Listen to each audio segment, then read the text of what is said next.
ini yang buku edisi kelima, nanti buku edisi keempat. Covernya sih beda, isinya ya kita nggak tahu. Nah ini ada video, ada lab exercise. Ini kalian nontonin orang lagi nge-lab, terus ada internet link dan lab example. Jadi kalau mau lihat videonya apa aja bisa ke sini. Nah ini tadi yang di buku yang satu kan Adapt One Robot Demonstration. Nah itu bisa diklik, nanti kalau diklik nggak ngeplay sih, langsung ngedownload. Jadi nggak bisa di play di sini, kita download. Nah, lama downloadnya. Gitu ya. Jadi cari cara baca bukunya, kalian download. Terus nanti kalau ada video atau apa gitu, bisa di play.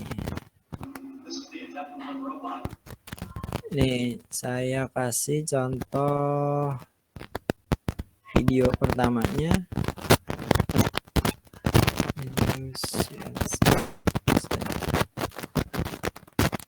Nah,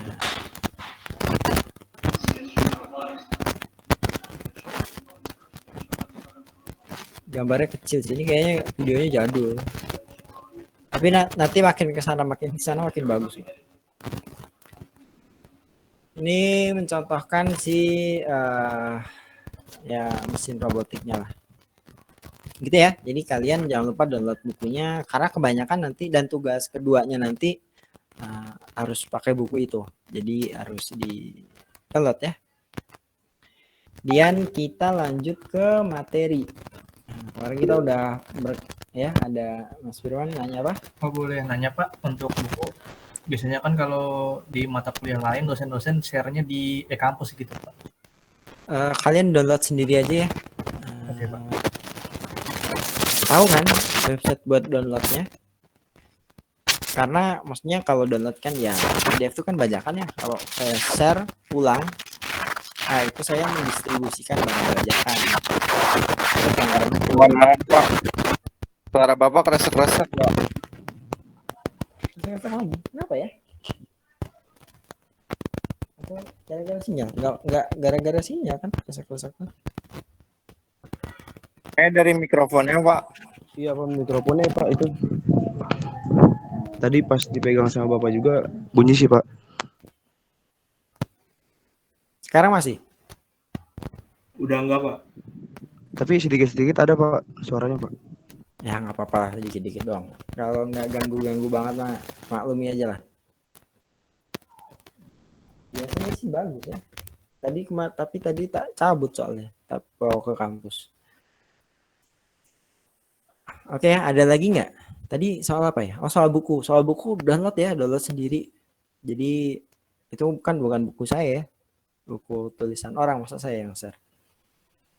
Jadi judulnya ada di RPS. Download RPS-nya udah tahu kan di mana? Di e-kampus. Judulnya adalah Introduction to Mechatronic and Measurement System. Oke, kita lanjut ke materi.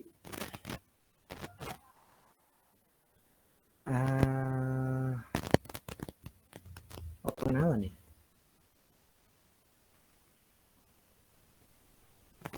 Bentar. Sorry, salah. Saya cari dulu ya.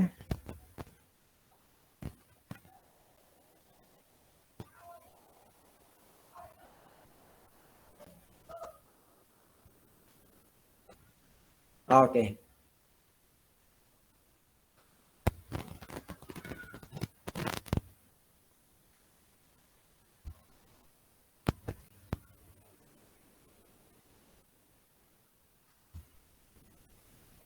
Oke, jadi ini saya pengen nyobain. Ini kalau saya play begini, ini nge-slide show nggak? Enggak Pak. Enggak ya?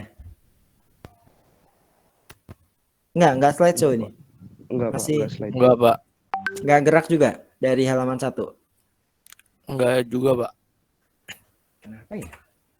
Aneh banget. Oke lah. Oke, jadi Kita belajar dari dasar dulu. Jadi komponen-komponen yang akan kalian gunakan untuk bikin si alat mekatronik kalian nanti.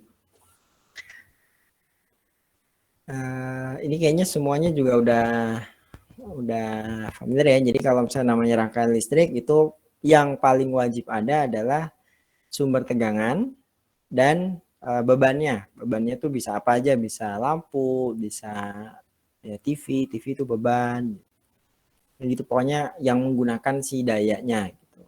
Nah, nanti ketika dihubungkan maka akan ada aliran arus yang dari positif ke negatif flow-nya. Cuman sebetulnya pada dunia secara fisik sebetulnya tuh alirannya kebalik, alirannya tuh dari negatif. Karena yang mengalirkan elektron ya, jadi dari negatif ke positif.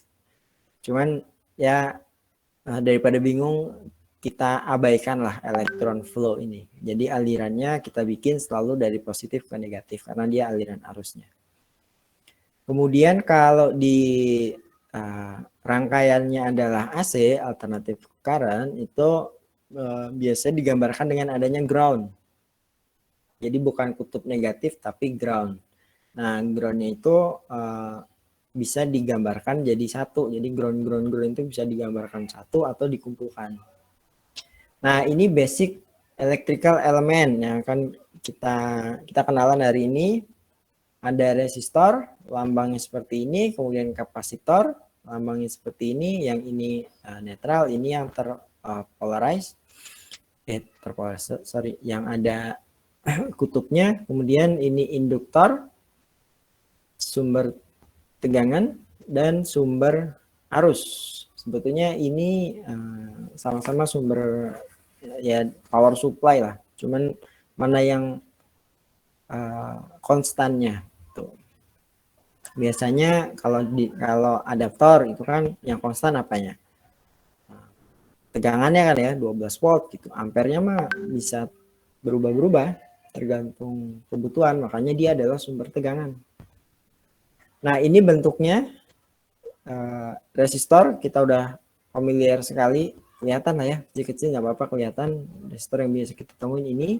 Kemudian ada yang gede-gede, bedanya apa? Dari disipasi dayanya.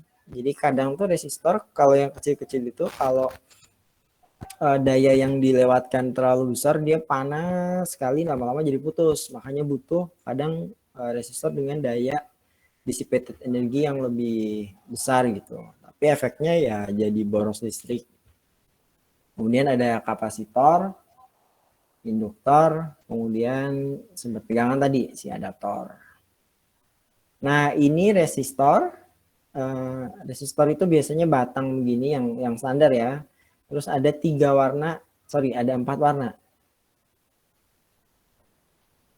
Kadang cuma 3 sih, tapi kebanyakan yang kita beli itu 4 warna.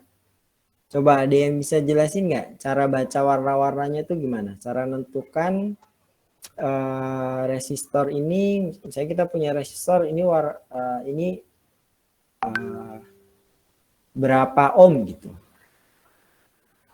Ada yang bisa bantu saya?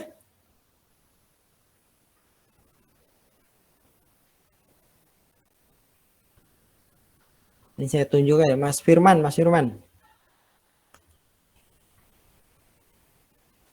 Maaf Pak, untuk resistor dan segala macam saya belum memahaminya. Waduh, gimana nih? Nanti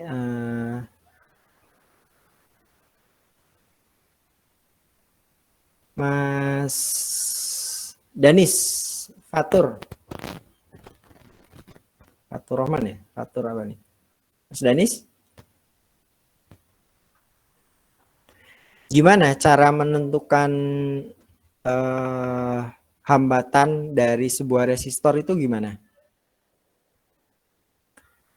Halo, Mas Danis?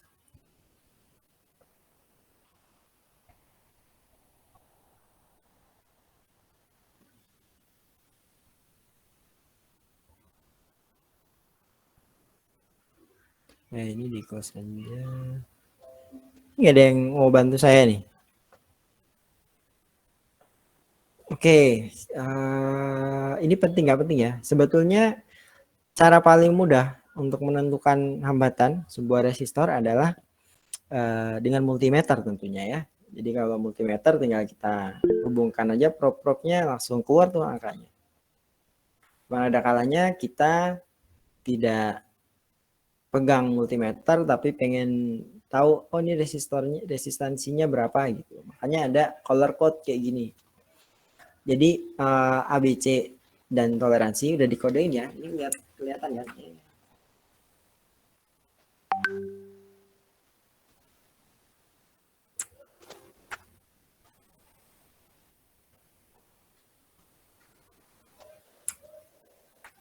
Nih kalau kurang besar ini ada A, B, C dan toleransi. Rumusnya ada di bawah. Jadi hambatan itu A dikali B.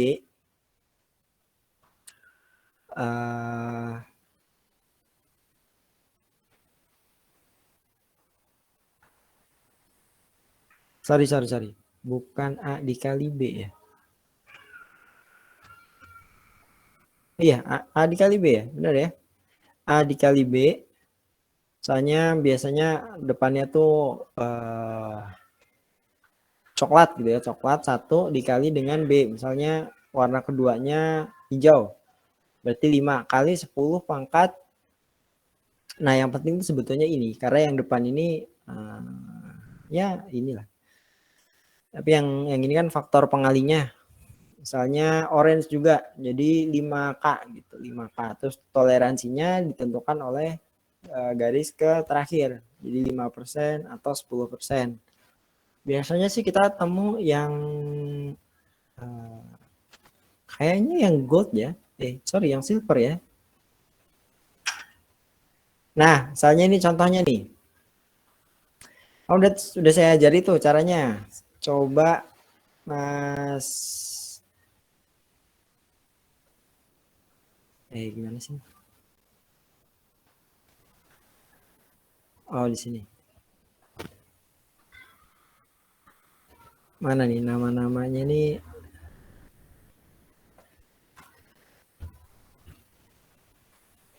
Yang perempuan deh, yang perempuan. Biasanya perempuan lebih suka soal ini nih. Enggak deh. Soal elektrik. Ini kelas kita nggak ada perempuannya ya? Iya, Pak. Nggak ada, Pak. Wah, amazing. Oke, Mas Eza Firmansyah. Mas Eza. Halo, Mas Eza.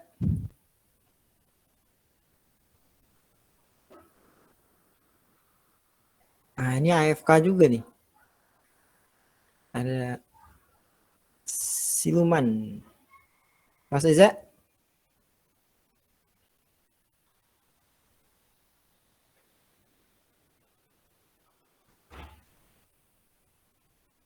Nah, ini saya masih nunggu nih. Mas Eza.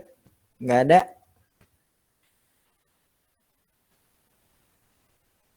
Oke, Johannes Pietra Sima apa nih? Nah, namanya panjang sekali. Mas Johannes. Ya, Pak. Nah, oke, Mas Johannes. Ayo coba, tadi kan udah diajarin tuh caranya. Nah, rumusnya masih ada nih di bawah. Kira-kira yang paling kiri ini berapa ohm?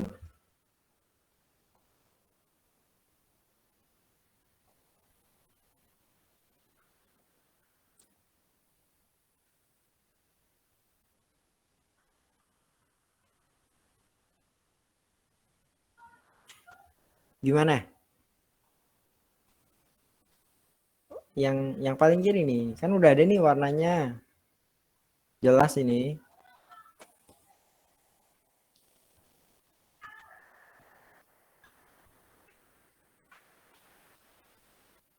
Ayo Mas Johannes. Mungkin.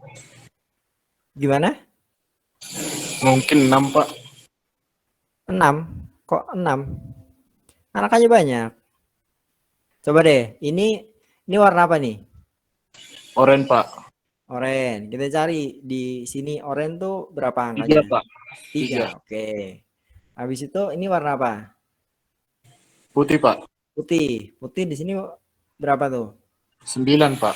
9. 3 kali 9? 27, Pak. Oke, 27 kali 10 pangkat warna ketiga apa nih? Orange juga, Pak. Dan lagi berarti 10 pangkat 3. Berarti berapa tuh? 27.000, Pak. Nah, 27 kilo ohm. 27 kilo ohm. Toleransinya berapa?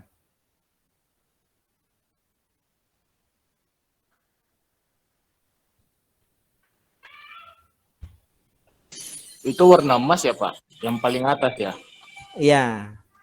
Warna apa? Warna 5% emas. berarti, Pak. Berarti berapa persen? 5%. Maksud dari 5% ini apa? Itu plus minus, Pak. Oke, Bisa lebih dari 5%, bisa kurang dari 5%. oke, benar. Gitu ya. Jadi cara bacanya satu-satu aja diurutin pelan-pelan. Orange 3 dikali 9, 27. Dikali 10 pangkat 3, berarti 27 kilo ohm. Terus toleransinya 5%. Ya, coba kita sekali lagi nih. Pak, maaf Pak, izin bertanya Pak. Ya, Berarti ngitung warnanya itu dari yang bawah ya Pak ya? gini, pencirinya adalah si toleransinya. Oh, Pertama tuh kita cari dulu toleransinya tuh, karena dia cuma ada 2 variasi kan. Jarang banget kita nemu yang nggak pakai toleransi ini barang murah banget nih. 20% tuh gede banget loh. Jadi biasanya gold atau silver, kita cari ada warna gold dan silver di mana. Nah, misalnya oh ya. tadi yang nanya siapa? Mas Muhammad siapa nih? Namanya Daris kepala. Pak. Muhammad Daris, Pak. Daris. Ya. Coba baca yang nomor 4 nih. Garis nomor 4. Iya Pak. Itu yang 4 berarti coklat itu nilainya 1. Ya. Oke. 1 dikali itu hitam ya Pak ya? Ya. Ya, hitam itu 0 Pak nilainya. 0. Nah, ini Ya. bingung ya. Saya juga bingung nih. 1 kali 0, 0 dong. 0. Iya. Terus dikali 1 lagi jadi 0 lagi Pak. Terus dikali Ini 1. Ya, ini kayaknya ada yang salah deh. Kayaknya Pak, maaf Pak. ya. Tadi saya baru searching. Ah, Jadi yang warna pertama sama warna kedua itu nggak dikali, Pak.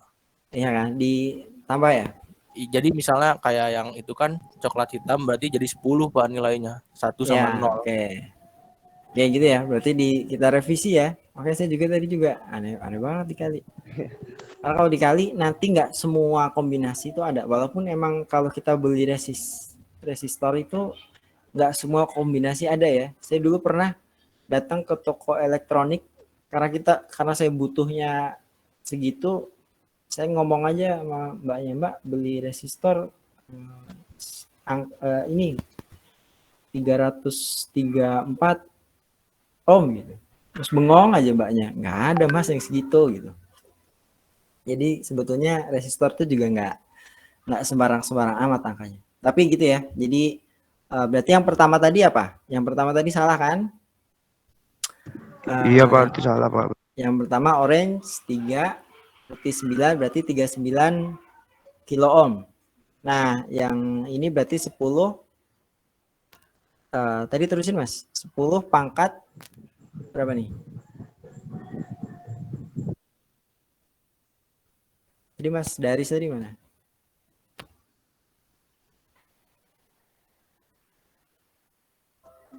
Nah, Mas Darisnya udah hilang ya. Kita terusin aja. Jadi coklat tadi 1, kemudian hitamnya adalah 0, coklatnya 1 berarti 10 kali 10 pangkat 1. 10 kali 10 berarti kan, 10 kali 10 berarti 100. Toleransinya 5%. Jadi ini cuma 100 ohm. Gitu. Nah, kemudian selanjutnya selain resistor yang nilainya fix gini, ini biasanya beli kalian murah banget ini Rp25 atau 20. 200. Rp50 satu tuh. Murah kan? Jadi kita bahkan nggak bisa beli satu. Harus beli 10. Tapi kombinasinya banyak. Jadi biasanya nyetok tuh harus banyak. Nah, Pak, atau maaf kita Pak. ya. Tadi saya keluar Pak jaringannya. Oke, nggak apa-apa, nggak apa. Udah kita teruskan kok. Jadi intinya nilainya 100 ohm, Mas. Baik Pak. Oke. Udah paham semua ya cara baca ini ya, resistor. Selain dengan multimeter tentunya yang jauh lebih simpel. Nah, nggak enaknya pakai resistor adalah yaitu kita harus nyetok banyak. Kalau kita dan kadang kita nggak bisa beli 1 biji doang ya, harus beli 10 gitu. Nah, ada solusinya nih sebetulnya, namanya potensiometer. Ini resistor tapi bisa di rubah-rubah nilainya. Walaupun nggak presisi amat nih.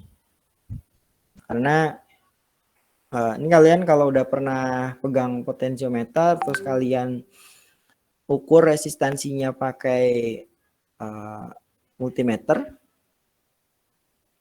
itu ngegesernya tidak linier. Pergerakannya tuh tidak linier. Saya lupa mana yang lebih ini, kalau nggak salah tuh di awal-awal tuh kecil terus tahu gede-gede perubahannya. Jadi susah mendapatkan nilai yang akurat, tapi bukan berarti tidak bisa. Biasanya ini dipakai untuk, kira-kira dipakai buat apa nih potensiometer? Potensio. Ada yang tahu nggak?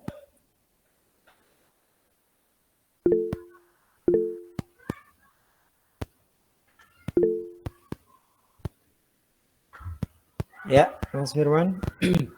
Izin Pak, kalau di rumah kan saya punya power supply jaring ya Pak ya. Itu ada potensiometer, itu digunakan buat pengubah arus ini Pak, voltasenya Pak.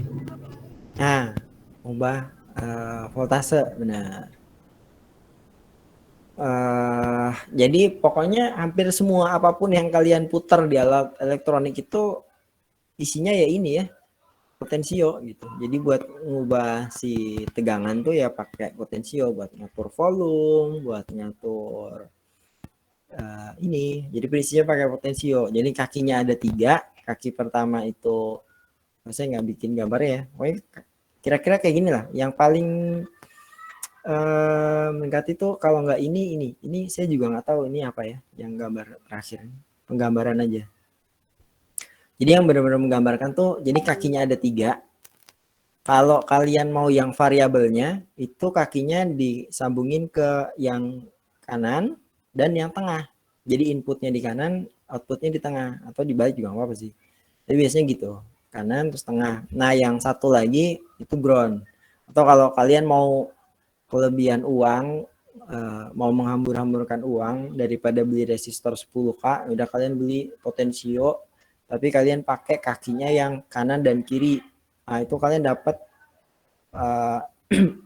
resistor sebesar 10K fix gitu. Tapi ya buat apa? Nah kalau kalian hubungkan 2 itu doang, nanti kalian putar-putar nggak akan ngaruh. Terus kapasitor, ada yang bisa jelasin nggak kapasitor itu apa sih sebetulnya? Kapasitor itu apa? Fungsinya gimana? Terus cara kerjanya gimana?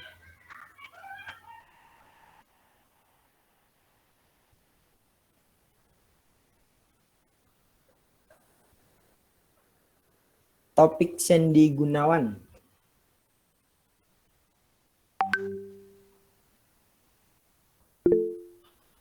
Ada yang ngaceng nih. Mas Afan? Ini Gimana, bukan Mas? Pak untuk menyimpan muatan listrik bukan sih Pak kapasitor itu? Oke, bisa. Tapi bersifat sementara ya untuk penyimpanan. Karena dia memang biasanya kapasitasnya kecil. Jadi kalau cara kerjanya sih sebetulnya kapasitor itu yang paling sering digunakan paralel plate kapasitor itu 2 plat konduktor, di tengahnya ada isolator. Jadi ketika dikasih muatan, jadi prinsipnya dia kalau dikasih Saya bisa gambar-gambar kayaknya. Oh, iya. Untuk memahami kapasitor, oh, saya ada website menarik nih. Kalian bisa nyoba-nyoba untuk meningkatkan pemahaman kalian soal elektronika. Sebetulnya banyak sih website-website kayak gini ya. Saya sharing tab circuit update. Nah, namanya fastat.com/circuit. Nah, di sini ada beberapa template sirkuit. Ini sebetulnya kalian bisa rubah-rubah ya. Misalnya kalian punya ini kan sirkuit apa nih? Nah, sirkuit kapasitor. Ini kalian bisa rubah-rubah nilainya nih. Misalnya ini 180 mau dibikin 200 ohm. Nggak ngaruh ya, perubahannya kecil soalnya. Nah, ini kapasitor nih. Jadi ada kapasitor 33 mikrofarad. Misalnya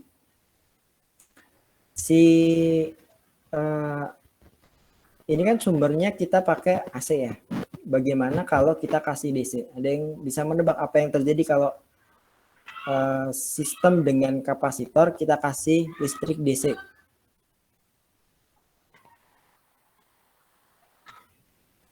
Ada yang tahu? Jawabannya adalah dia berhenti. Arusnya nggak mengalir. Arus tadi itu yang si titik-titik ini ya, kalau gerak-gerak itu arusnya tidak mengalir. Kenapa tidak mengalir? Karena tadi kapasitor itu adalah dua plat konduktor yang di tengahnya adalah kapasitor. Ketika dialiri listrik, si konduktornya itu terpolarisasi. Jadi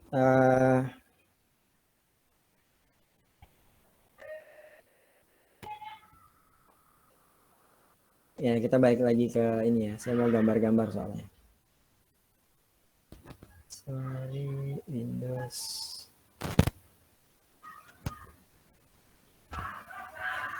Saya cari pulpen tab saya.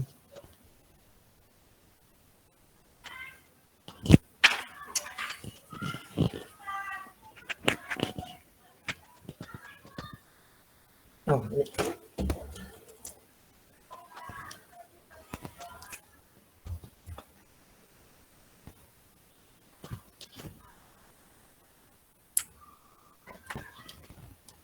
Oke, kita geser dulu. Kita gambar di sini, draw. Oh, kebalik. Nah, misalnya kita kayak tadi ya, punya sumber tegangan. Sumber tegangan, ini positif, ini negatif gitu. Ini resistor ya pura-puranya. Nah, ini di sini ada kapasitor.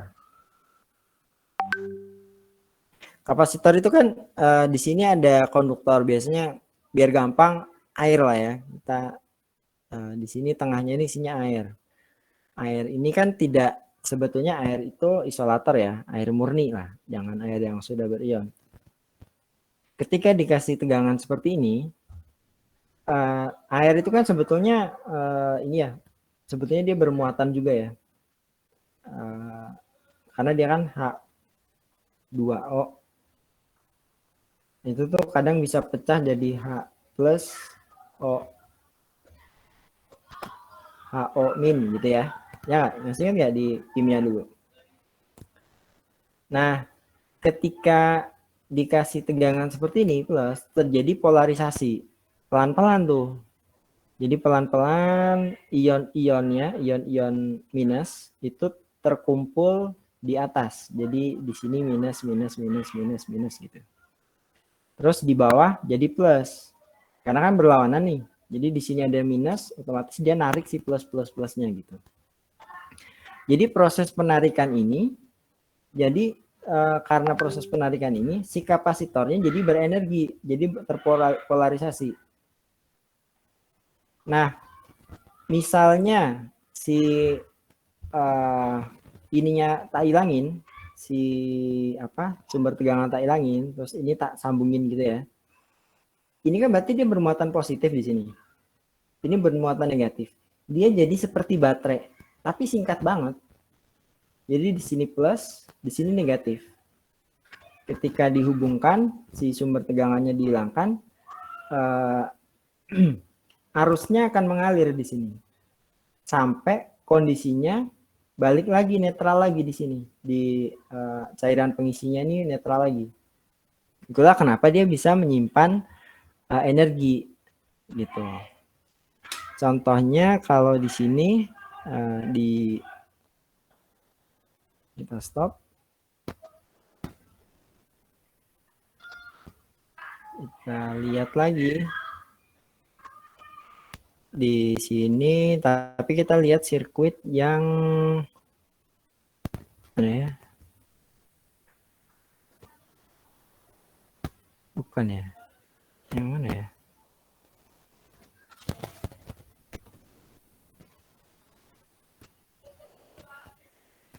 Oh ini. Jadi ini kan gini Mas, ada sumber tegangan, ya kan, positif. Jadi sumber tegangan DC itu kalau dikasih kapasitor di rangkaiannya, dia nggak akan mengalir. Ya, kenapa? Karena tadi tengahnya isolator. Jadi bagian atasnya terpolarisasi, bawahnya terpolarisasi, tapi listriknya nggak akan ngalir. Tapi dia menyimpan energi. Energinya dari mana? Yaitu perubahan si ini tadi, polarisasi tadi. Nih, sekarang kalian lihat si grafiknya. Grafik ini menggambarkan, saya lupa, yang hijau itu menggambarkan tegangan, yang kuning menggambarkan muatan. Nah, jadi ketika dihubungkan pertama kali, arusnya bergerak nih, sampai penuh, terjadi polarisasi.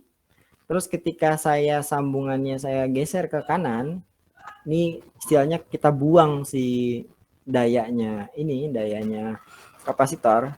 Nah, yang kanan ini kan nggak punya sumber energi ya, nggak punya sumber tegangan ya, tapi arusnya mengalir. Dapatnya dari mana? Ya dari hasil penyimpanan tadi. Gitu, lihat tegangannya turun, arusnya naik ngalir gitu.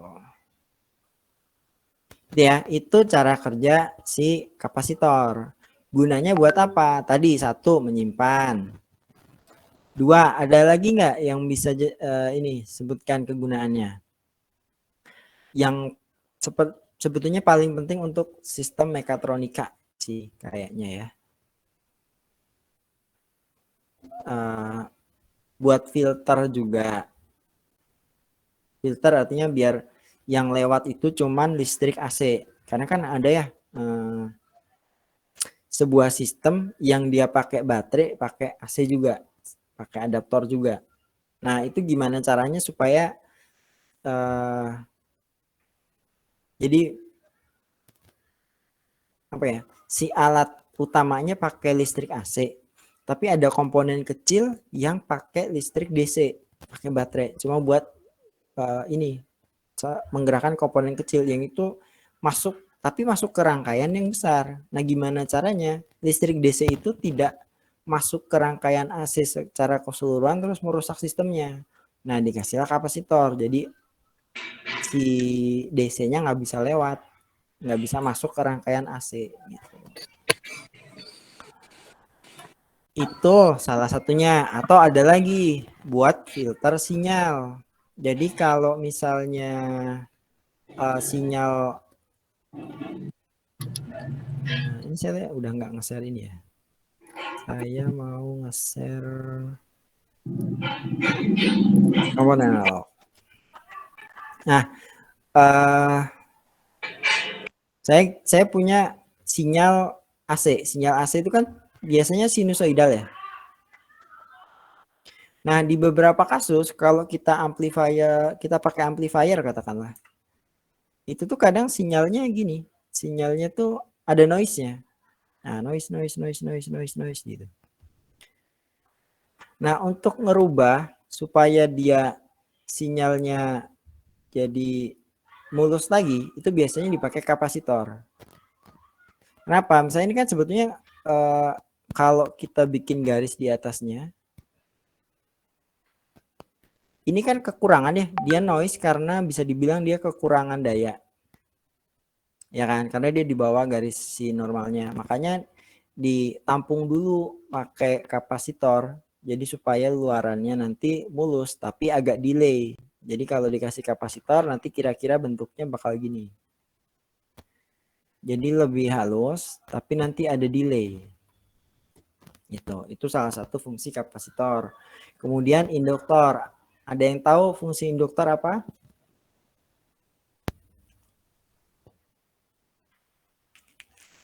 Kalau di buku-buku fungsi induktor itu adalah menyimpan energi juga, tapi menyimpan energinya dalam bentuk magnetic flux. Cuman pada banyak kasus sebetulnya nilai induktor itu muncul secara tidak sengaja. Jadi bukan kita nambahin induktor ke alat, cuman nilai induktor itu muncul secara tidak sengaja ketika kita pakai kumparan. Nah, kumparan itu adanya di mana? Ya di semua motor penggerak. Jadi kita harus mempelajari induktor karena ya nilai induktor mau nggak mau muncul ketika kita pakai motor penggerak. Karena motor penggerak itu kan pakai dinamo ya, pakai kumparan gitu. Nah nilai induktansinya akan muncul. Oke, kemudian kita ngulang lagi nih di pelajaran Fisdas 2 ya, soal hukum Kirchhoff. Hukum Kirchhoff itu ada dua, yang tegangan dan yang arus, tapi isinya sama. Jadi dalam suatu loop tegangan komponen-komponennya itu harus sama dengan 0. Kemudian dalam sebuah, kalau yang arus dalam sebuah node itu percabangan, di titik itu nilai resultan dari arusnya sama dengan 0. Jadi misalnya inputnya I1 dan I2, keluarnya I3. Di titik ini arus sama. Jadi nanti di sini ada I1 ditambah I2 dikurangi I3 sama dengan 0 gitu. Ini hukum Kirchhoff. Sebenarnya saya mau coret-coretan tapi udah lupa. Ya kalian pelajari lah ya hukum Kirchhoff, yang serinya kayak gimana, paralelnya kayak gimana. Kemudian, nah ini harus diperhatikan. Kadang kita menganggap bahwa ini soal sumber tegangan, arus, dan alat ukur. Kadang kita menganggap bahwa sumber tegangan itu tidak punya resistansi dan bisa menyediakan arus yang infinite gitu. Padahal nggak gitu. Padahal sebetulnya sumber tegangan itu ada nilai resistansinya. Kalau buat rangkaian biasa sih nggak terlalu masalah. Tapi ketika kita pakai sensor, di mana sensor itu outputnya itu sangat kecil sekali. Jadi perbedaan kecil pada resistansi aja bisa mempengaruhi pembacaan output. Jadi nanti kalau kita berhadapan dengan sensor-sensor yang sensitif, ini sumber tegangan itu nggak bisa dianggap sebagai sumber tegangan aja, tapi sumber tegangan plus hambatan gitu. Jadi real voltage source itu adalah ideal voltage source yang nggak punya impedansi. Impedansi itu maksudnya, impedansi itu adalah cara mudah kita untuk mengatakan kombinasi dari RLC gitu. Jadi kita nggak tahu nih yang lebih dominan L-nya atau C-nya atau R-nya, tapi kita bilang aja impedansi gitu. Nah, kemudian sumber arus juga sama. Sumber arus itu sebetulnya ada R yang terparalelkan di sana, yang terpasang secara paralel. Itu begitupun dengan ketika kita ngukur. Jadi ampere meter dan voltmeter itu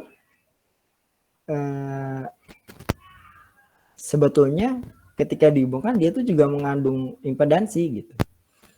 Terutama di ampere meter ya, yang cukup berpengaruh karena dia diserikan kan R-nya. Jadi R-nya kan diserikan terus berarti kan dijumlahkan. Kalau yang di voltmeter ini berbanding terbalik. Jadi sebetulnya voltmeter ini R-nya hampir tidak pernah tidak pernah ngefek. Karena untuk menghilangkan efek R in-nya ini, impedansinya ini, kita tinggal memilih bahan R in ini dibikin yang R-nya tinggi. Gampang ya? Lebih gampang untuk menaikkan nilai R daripada menurunkan nilai R. Maksudnya mendapatkan nilai hambatan yang tinggi itu jauh lebih mudah daripada mendapatkan hambatan yang rendah gitu, mendekati 0.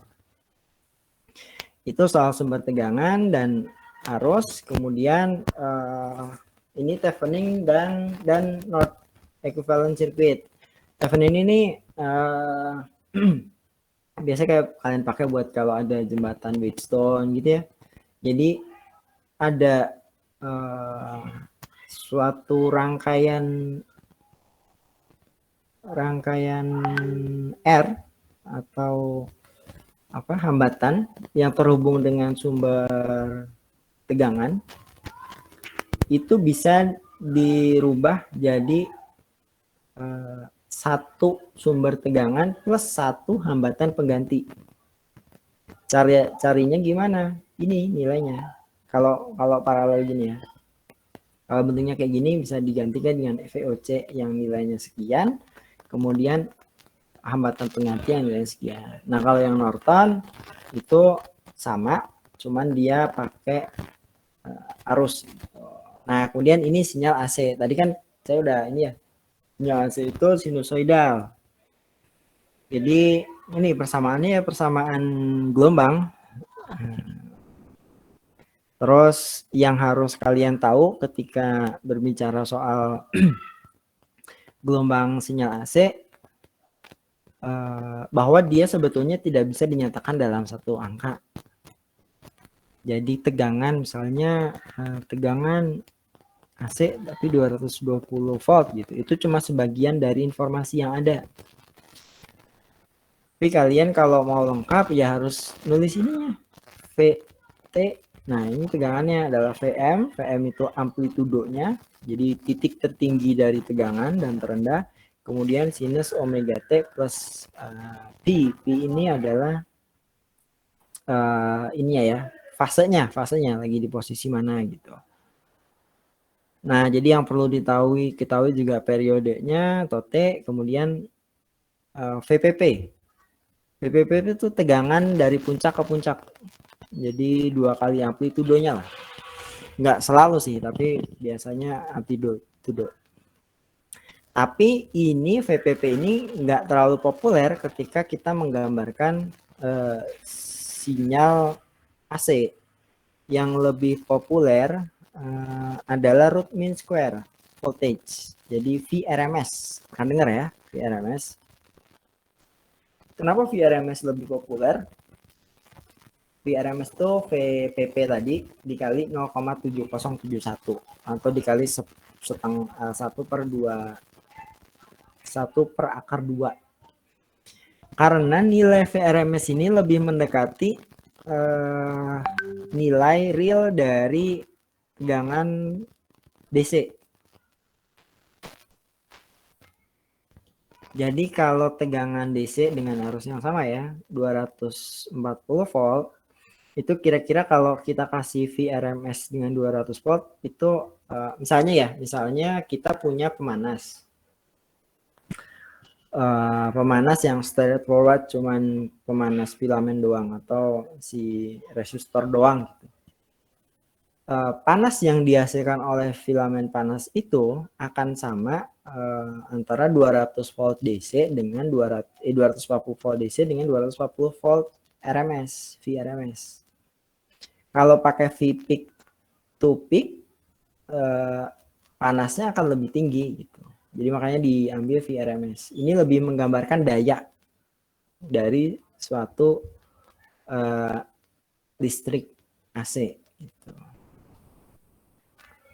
Kemudian terakhir kita belajar soal transformator ya, yang nggak tahu lah.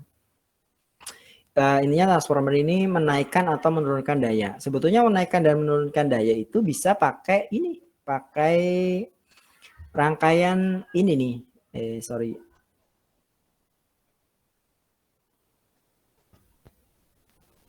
Oh ini namanya voltage divider. Ini sebenarnya kalau saya hitung atau di buku nanti ada hitungannya lah ya. VR1 dan VR2 itu nilainya sama. Jadi hampir 1/2, tapi nggak 1/2. Nilainya hampir sama. Nah ini rangkaian ini disebut voltage divider. Artinya kan kalau kita mau katakanlah tegangannya jadi setengah, yaudah kita kasih 2 alat ini aja gitu. Cuman ya voltage divider itu tidak efektif dan efisien ya karena banyak daya yang terbuang gitu. Terus juga artinya kita harus punya 2 beban. Kalau kita cuma punya 1 beban dan pengen menaikkan atau menurunkan tegangan dengan efisiensi yang lebih tinggi, ya udah kita pakainya transformer gitu. Walaupun ini tetap aja buang-buang energi juga. Ini kayak adaptor gitu ya, buang-buang energi. Makanya ketika kalian punya transformer, kalian pegang si kumparan, kalau nggak nyetrum ya, biasanya sih nyetrum, nanti dia akan panas seiring berjalannya pemakaian gitu. Nah itu materinya komponen analog. Sampai sini ada pertanyaan nggak? Pak, izin bertanya soal kelompok, Pak. Oh iya, ya udah. Kan kalau di kelas A itu 25 mahasiswa, Pak. Nah, itu Oh, gitu. kalau misalnya dibagi-bagi 5 aja gimana, Pak?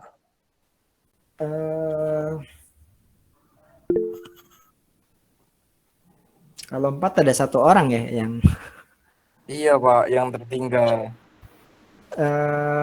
tetap 4 aja, 1 kelompok 5 orang gitu. Satu kelompok 4 orang, ada yang 5 berarti ya, Pak? Ya gitu.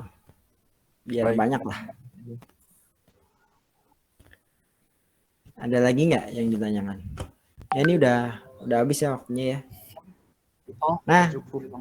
ada tugas lagi. saya mau izin nanya, Pak. Gimana? Saya mau izin nanya, Pak.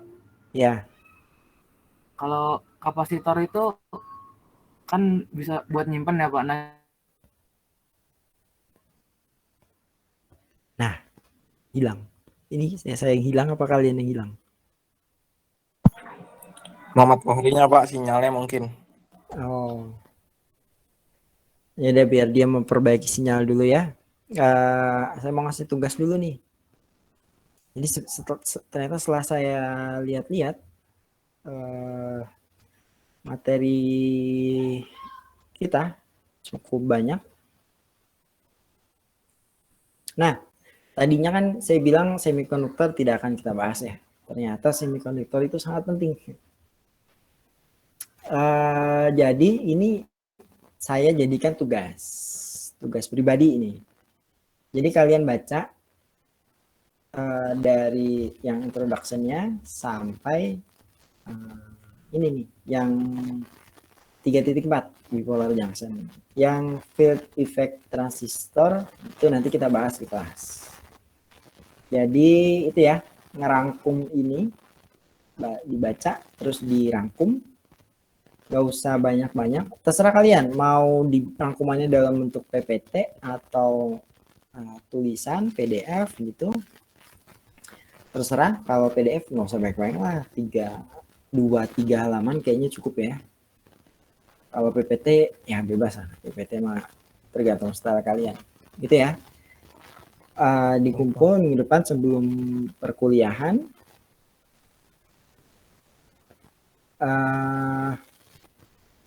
Kemudian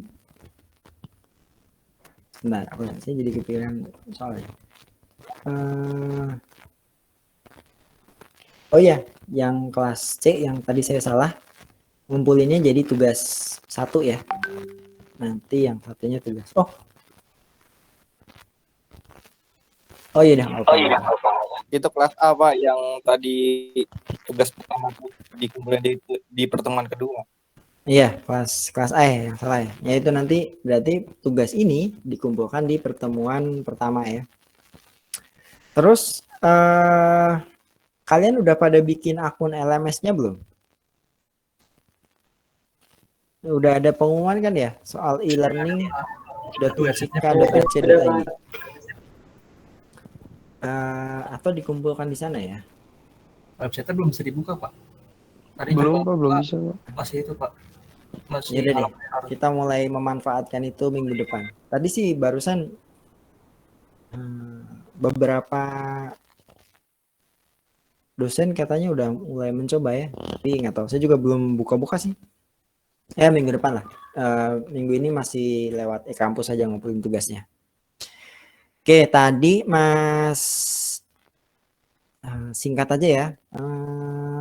Mas Fahri nanya kapasitor itu bisa menyimpan muatannya berapa lama ya Pak? Singkat, sangat singkat sebetulnya ya. Tergantung si kapasitasnya yang pertama. Tadi kan jadi dia menyimpan itu tuh cuman karena terjadi polarisasi. Polarisasi itu kita diamkan aja tuh netral sendiri gitu. Apalagi kalau kita short circuit kan. Jadi kalau misalnya yang disimpan itu dipakai, itu tuh cuma hitungan sekejap, detik doang. Kalau kapasitor ya, kalau rangkaian banyak kapasitor itu bisa buat nyimpan, tapi tetap tidak seefektif teknologi baterai yang sekarang ada gitu. Jadi seberapa lama tergantung, kalau nggak dipakai, kalau didiamkan, tapi itu dayanya pun kecil yang tersimpan itu. Gitu ya, tergantung jawabannya. Oke, kalau nggak ada pertanyaan lagi, karena sudah habis waktunya. Sorry. Kita akhiri ya. Assalamualaikum warahmatullahi wabarakatuh. Waalaikumsalam. Waalaikumsalam warahmatullahi wabarakatuh.